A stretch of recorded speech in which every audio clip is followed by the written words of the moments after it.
Paborito ko talaga itong Digosure nut milk.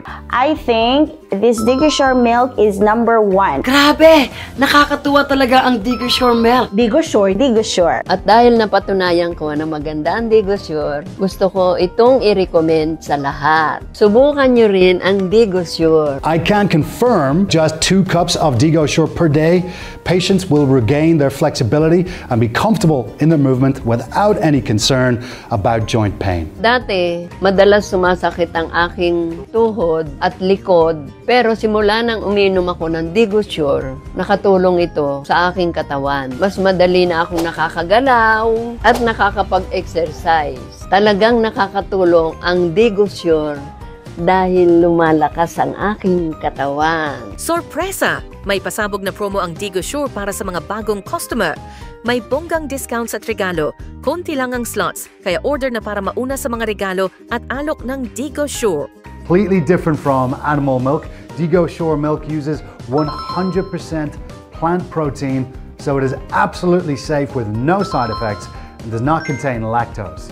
So people with diabetes, high blood pressure, or heart disease can all use it. Sa unang 10 araw ng paggamit nito ay bumuti ang aking pakiramdam. Nakita kong hindi gaano masakit. Kaya kong itaas ang aking kamay at iangat ang mga bagay ng normal. Ang kasukasuan ng tuhod ay nawala din. Kaya wala na akong nararamdamang sakit. Kaya kong tumayo at umupo ng komportable.